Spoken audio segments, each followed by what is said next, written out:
மாநில உரிமை பெயரில் நடக்கும் பயங்கரவாதம். யார் இந்த ரெசிஸ்டன்ஸ் ஃப்ரண்ட்? ஜம்மு காஷ்மீருக்கு சிறப்பு அதிகாரம் வழங்கிய அரசியல் அமைப்பு சட்டத்தின் 370வது பிரிவு ரத்து செய்யப்பட்ட பிறகு இந்த அமைப்பு உருவாக்கப்பட்டது. அப்படியென்றால் 370வது பிரிவு ரத்து செய்யப்படவில்லை என்றால் இந்த அமைப்பு உருவாகி இருக்காதா என்கிற கேள்வி எழலாம்.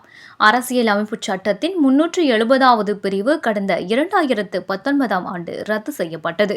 இதனைத் தொடர்ந்து மற்ற மாநிலங்களில் இருப்பதைப் போல ஜம்மு காஷ்மீரிலும் மத்திய அரசுக்கு கூடுதல் அதிகாரங்கள் கிடைத்தன. மேலும் ஜம்மு காஷ்மீரை மையமாக வைத்து பல்வேறு வளர்ச்சி திட்டங்கள் தொடங்கப்பட்டன. இதனால் மதத்தை முதன்மையாக வைத்து செயல்பட்ட பயங்கரவாத இயக்கங்களுக்கு பள்ளத்தாக்கு பகுதி மக்களிடையே ஆதரவு குறைந்தது. அது மட்டுமல்லாமல் அந்த சமயத்தில் பயங்கரவாதத்துக்கு நிதி வழங்கிய குற்றத்திற்காக பாகிஸ்தானை FATF அமைப்பு கிரே பட்டியலில் வைத்திருந்தது.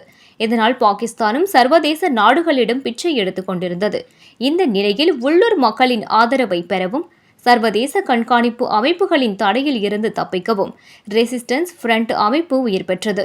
லஷ்கர்-இ-தொய்பா, இந்தியன் முஜாஹிதீன், ISIS போன்ற அனைத்து பயங்கரவாத அமைப்புகளும் தங்களது கொடியிலோ அல்லது சின்னத்திலோ குர்ஆனின் வாசகத்தை பொறித்திருப்பார்கள். ஆனால் ரெசிஸ்டன்ஸ் ஃப்ரண்ட் சின்னத்தில் அதுபோன்ற எந்த வாசகமும் கிடையாது. ஆனால் இந்த அமைப்பை உருவாக்கியவர்கள் அனைவரும் பாகிஸ்தானை தலைமையிடமாக கொண்டு செயல்படும் லஷ்கர்-இ-தொய்பா அமைப்பினருடன் நெருங்கிய தொடர்பில் இருப்பவர்கள். இந்த அமைப்பு வெளி மாநிலங்களில் இருந்து ஜம்மு காஷ்மீருக்கு வருபவர்களை எதிர்ப்பதாக பிரச்சாரம் செய்து வருகிறது. அதே பயங்கரவாதம், ஆனால் மத அடையாளத்துக்கு பதிலாக மாநில அடையாளம். ஜம்மு காஷ்மீரில் பணியாற்றும் வெளி மாநிலத்தவர்களையும் இராணுவ வீரர்களையும் குறிவைத்து பல்வேறு கொடூர தாக்குதல்களை இந்த அமைப்பு நிகழ்த்தியுள்ளது. கடந்த முறை கந்தர்பால் பகுதியில் சுரங்கப் பணியில் ஈடுபட்டிருந்தவர்களை இந்த அமைப்பினர் குறிவைத்து தாக்கிக் கொன்றனர். இதில் 6 வெளிமாநில தொழிலாளர்கள் மட்டும் அப்பகுதியைச் சேர்ந்த மருத்துவர் ஒருவரும் உயிரிழந்தார்.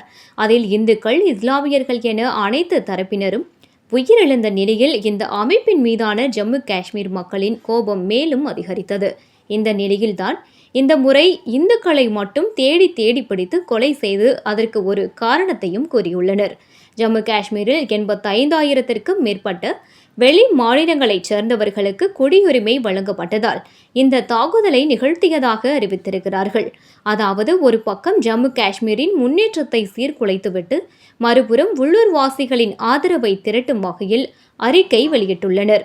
இந்த தாக்குதல் குறித்து பாகிஸ்தான் தெரிவித்துள்ள கருத்துக்கள் ரெசிஸ்டன்ஸ் ஃப்ரண்டின் செயலை ஆதரிப்பதாகவே உள்ளது.